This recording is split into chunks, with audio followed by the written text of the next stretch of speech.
Welcome to m2M cycling podcast aptly called On Your Mic. See what I did there? Very clever, puntastic.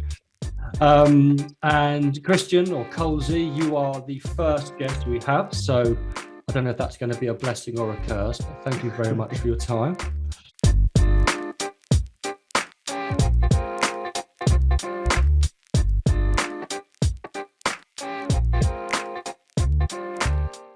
The purpose of this is, hopefully there'll be people listening who are new into cycling, either brand new or they've got a few miles under their belt, and just want to kind of talk about you and your experience, which maybe they can relate to, if that's okay. So to kick things off, I'd like to ask you really kind of when it all began for you in cycling. When was that, and why was it? What made you get into this lycra-clad world that we find ourselves? So I always enjoyed riding a bike as a kid. I grew up down in a place called Loxheath near Southampton, and we all had bikes. It was the way you got around, and certainly getting that first bike gave me a sense of freedom.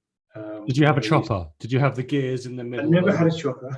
I had a single speed, not very exciting bike, and then my parents bought me my first road bike when I was 11. Okay. And that was amazing, and it was just one of those things that you could go, and we used to ride down to the beach. We used to take our fishing rods with us. So that was where I really kind of got into it. On my 15th birthday, my parents surprised me with a really nice Peugeot ANC racing bike, which was the same colours as the Peugeot ANC cycling team. And this is back a long time ago. And I thought it was amazing. I was over the moon with it. Actually, there was a bit of method in their madness, because partially they bought it to stop me from asking for a moped when I was 16. This was my 15th birthday. And they said, "Well, you can't buy a moped. We bought you that bike last year." And I had that bike for 3 or 4 years, and then got into a bit of mountain biking. Then moved up to London and started working, and actually stopped almost entirely cycling. Did nothing at all. And it must be 12 or 13 years ago now, I was rushed into hospital with appendicitis. And I came round from surgery, and as you do, this is back in the day when you had the notes hung at the end of the bed. I looked at the notes, I was reading through the notes, and it said, "Wait, obese." And I thought to myself, wow, that's a bit of a wake-up call. I got home from having surgery, and I was recuperating, and I said to my wife, "I do something about this." So I stepped on the scales, and I tipped in at 20 stone 5, and decided that actually I really should, given I had 2 young children. I was sort of mid-30s, and it was starting to get to the point where if I let it go any longer, it was going to create issues for me from a health perspective. But also just, being able to run around with the kids and play football in the garden, all those sorts of things. Well, I've been pretty active up until that day. I just managed to pile on the weight.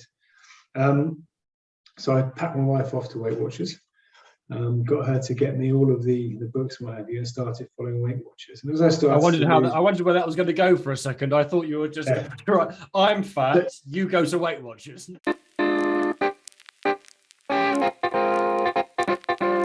I actually didn't want to go. I didn't fancy the whole thing of sitting in and almost feeling, obliged to stand and weigh myself in front of people.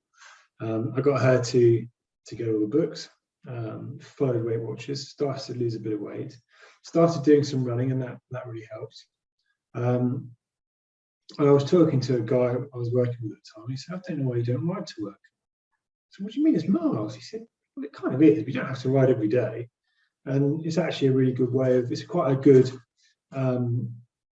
use of time in terms of commuting, because it won't take you much longer than getting the train." And where do you work? You work in the city of London. I was working in the city at this point, so I was cycling from Radlett into the city, which is about 20 miles. I used to ride into Barbican, and people would say, "Oh my God, how do you do that? You're taking your life into your own hands." What are your thoughts around that? I think being a driver, anyway. I think having been on a bike and been around bikes sort of, from when I was younger, you sort of develop a bit of road sense. there's no doubt that the first 3 or 4 times you do it, it's actually quite daunting, and you've got to have your wits about you. But I think over time, and I'd say this touching wood to a certain extent, over time you start to develop almost a bit of a sixth sense about what drivers are going to do. So you can almost preempt, if they're going to turn in front of you, if they're going to do something silly. And it really is just about being on the ball, really concentrating on what drivers are doing. And now I don't really think about it. Riding in London actually in many ways is almost easier than riding sort of further out, because traffic moves so slowly. You've got a lot more time you've got a lot more time to make decisions and do anything. Whereas if you're riding down a main road where it's very busy, the cars are going sort of very fast, and it's actually in many ways more difficult than riding in London. But I don't mind. It's interesting that because I agree to a certain extent. However, rather counterintuitively, I find riding sometimes on a dual carriageway. So, for example, the A41 from Apex towards Watford. Yeah, I find that if it's a straight road such as that, yes, it's daunting at first. You've got cars whizzing past you at the national speed limit, but if you go in a straight line and confidently hold your line, then I feel safer there sometimes than riding in around suburban roads where you've got doors opening or cars pulling out without seeing you. So yeah, it's interesting, that one. That's one of the things that surprised me. You kind of almost shit yourself at first, but then you think, actually, I feel safer here if I just hold steady. Yeah, I don't necessarily disagree with you on that one. It's about holding your line on the road. But yeah, no. So I got used to riding I have got used to riding in traffic, and I do that every day now. So I commute to work every day. Right.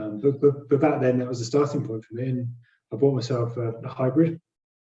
Quickly got rid of that. Bought myself a proper road bike. What was your first road bike? My first proper recent road bike was a giant TCR with an aluminium frame. Do you mind if I ask kind of the budgets? You don't have to give us exact. So this was going back. This would be about, it's got to be 12 years ago, I would have thought. And I paid, I think it was £990. Okay. And I still have parts of that bike. Really? I still ride. Well, I managed to go through 2 different frames. So I replaced 2 different frames, which Giant, very thankfully, have got a good replacement scheme on their frames if you break them. This isn't turning into one of the Only Fools and Horses sketches where Rodney has the same or Trigger has I've got to tell you, it's not far off. The same broom for 15 years. It's a different frame, different wheels, the brakes are different, the gears are different. The only thing that is the same is the crankset and the handlebars. So it's basically a brand new bike altogether. That's what you're saying. Over time it's been, but it is very much like the broom.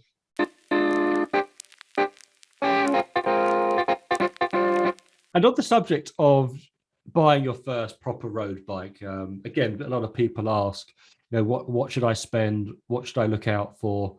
What advice would you give, again, or from lessons that you've learned with the benefit of hindsight, if somebody were to ask you that question, if they're kind of thinking about investing in a bike? I think firstly, it really comes down to what you're going to use the bike for and whether you know you're going to use it. So I bought a hybrid, which ultimately turned out to be a waste of money for me, because very quickly I'd got kind of almost harked back to my younger days when I was doing quite a bit of cycling. And we got frustrated with it very, very quickly. So I knew when I bought my first sort of modern road bike, if you like, I knew I wanted to get something that was fairly decent, and thought it was worth spending, a decent amount of money on it. I think if you're looking to buy your first road bike, but you don't know whether you're going to enjoy cycling, then I think in terms of today's money, I don't think you want to spend anything more than sort of £800 or £900. But if you have been cycling and you want to take that next step, then I really think it's worthwhile spending almost as much as you can afford. Because ultimately, what I've found with bikes is that you really do get what you pay for. there's no getting away from the fact that if you buy a more expensive bike, and I'm not talking about spending sort of £5,000 or £6,000, but if you can afford to stretch to a couple of grand, then what you get with that is you get a much better frame, which will be more robust and will last longer and will be lighter. You get a much better set of wheels, and the group set will be significantly better. And those are all the things that ultimately will mean the bike will last longer. But actually, it's much nicer to ride, and you'll get a lot more enjoyment out of it. And if you're starting to rack up some decent miles, then that, having a good piece of kit really does make a big difference. Would you mind just explaining to those that may not know, listening, who are utter newbies, what the group set is and what it includes? Yeah, of course. So the group set really is, I guess, the bits that go on the frame. So if you take away the wheels and the handlebars, I guess everything else is really, and the saddle, everything else is really the group set. So it's the brakes, it's the gears, it's the bit the pedals go on that have got the spiky bits on, the chain goes on that you turn round and round to make the bike go. So it's all those bits that really bring the bike together.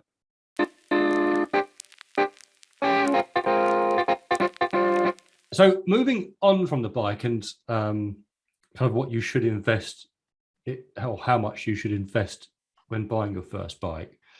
There's so many gadgets and gizmos and tools and so on and so forth.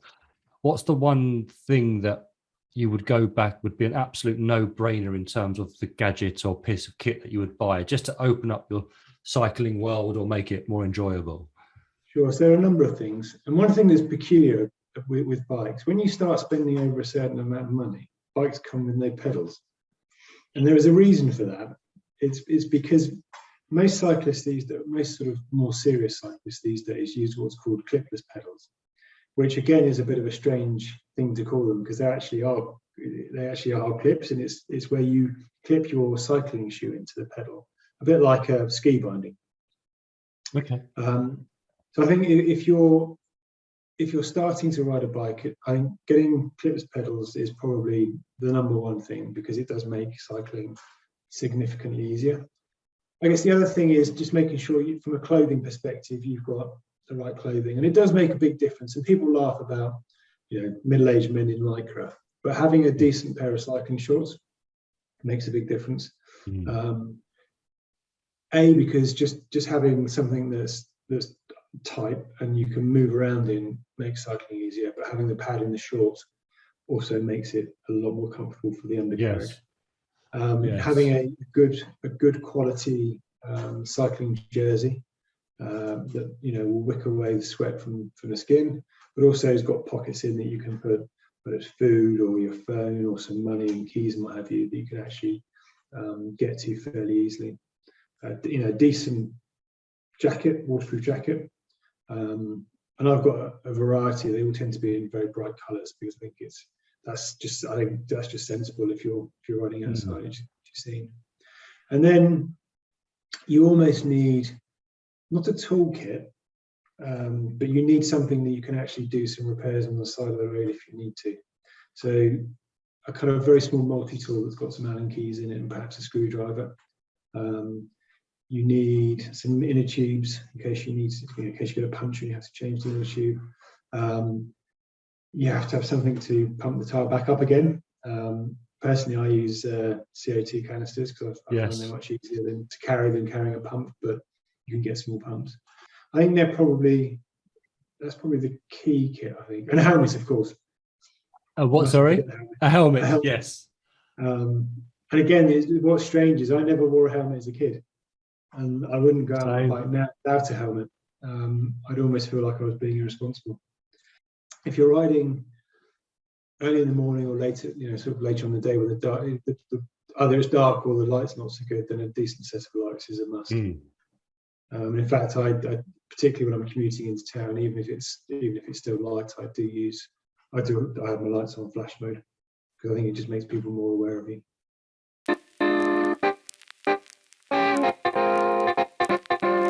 Moving on to nutrition and hydration. I have a interesting story which involved me having to take us lie down on the pavement on a random grass verge in Cambridge once because my body just decided it wanted to stop. We've all been there. Yeah, absolutely. Me more so than others, I think. what do you carry with you? What brands do you like, and how much do you take over? What distances would you advise?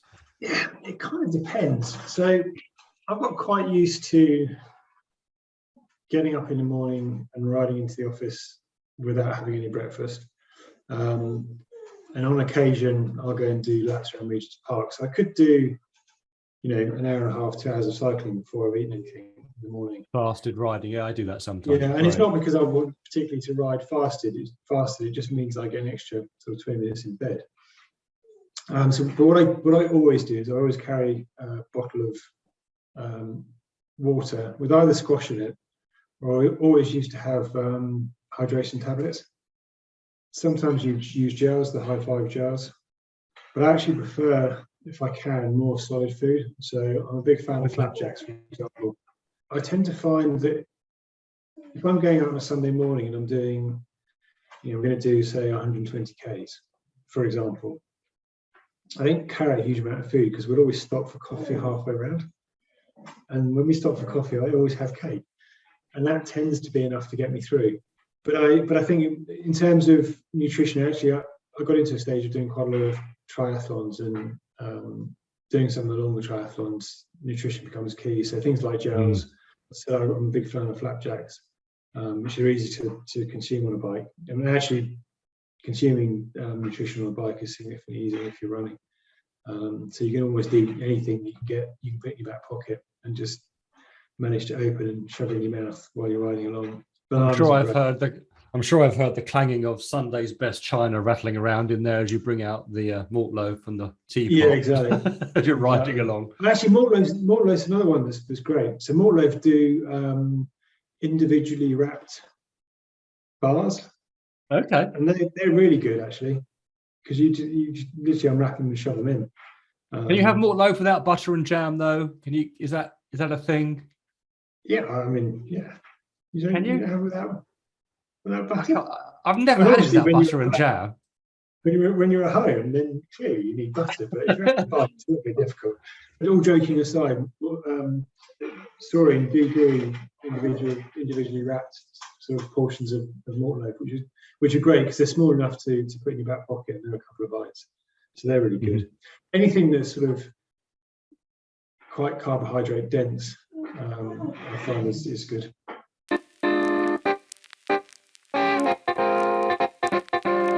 Is there any advice you would give to someone who wanted to get fit or better at riding without actually riding? Is there any exercises or regimes you would recommend? I always say the best way to get better at riding is to ride, but obviously there's other things you could do out the saddle or when it's miserable outside and you can't get out there.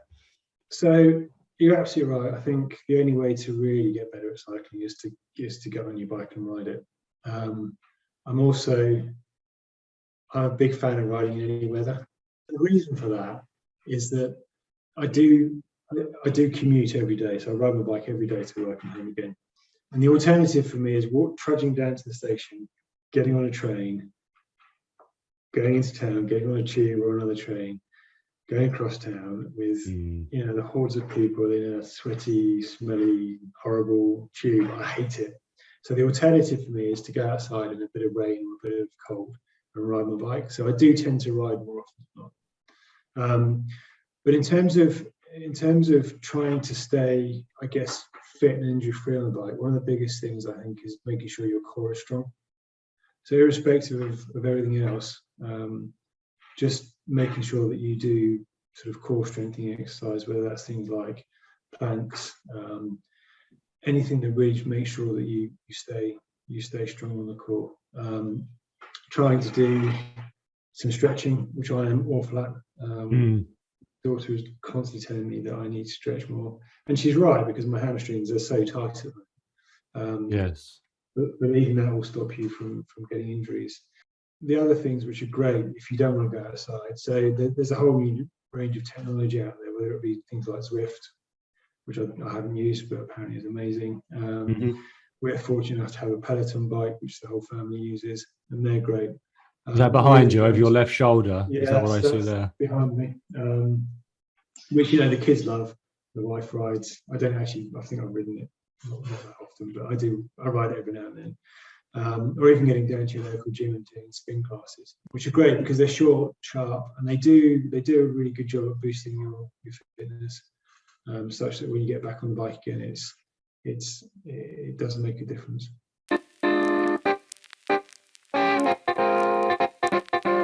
Are there any places that you just love riding and would recommend if people are either in town or live close by, that you would recommend they go and ride around and explore? So some of the things I really like, I really like putting in some laps of Regent's Park on the way to work.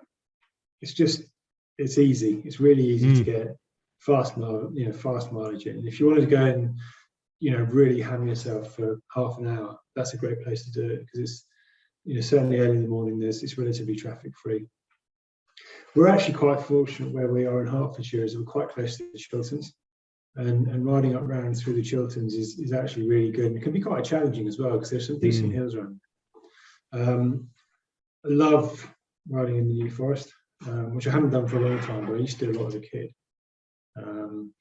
But I haven't, unlike you, I haven't actually been out to places like New York yet, which I think I will do at some stage. Because I think trying to get away and ride sort of on the continent, I think it puts a different perspective on cycling, apart from anything else, because of the quality of the roads. One of the things I really want to do, so I'd love to do the North Coast 500, which is goes from Inverness across Scotland, all around the North Coast and back to Inverness again. I think that's something I'm going to do the next year or two.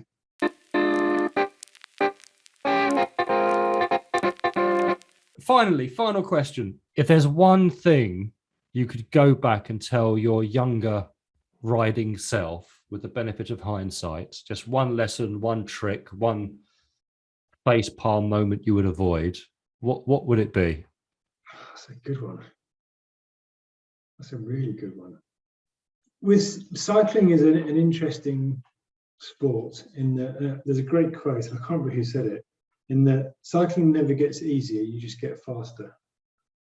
And I think the one thing to always remember is that the thing about cycling is that you do it because you love the pain of it, which sounds really perverse, but it's true. I think there's one thing in all cyclists is that, when they really get into it, they love going out and suffering. And I think I'd tell my younger self, get out there and just suffer, because you'll reap the rewards, and ultimately you'll enjoy it. Brilliant. Yes, it was that famous French cyclist who had the famous quote. Was it French? Shut up, legs. Yes. Yeah. I often hear myself. That's my internal monologue sometimes when I'm climbing up Bison Hill in the Chilterns, which you referred to earlier. Yeah. Great hill. And it define short but sharp. Oh crikey, yes. And recently, because it's my nemesis, and recently Mariusz decided he will do 3 laps of it in one hit to get me over my phobia, and it worked, to be honest. It's now I don't fear it. Well, I do a little bit, if I'm being honest. But look, Christian, thank you. You are the first guest, other than the other guys who helped me on m2M cycling. So thank you for your time. That's my pleasure.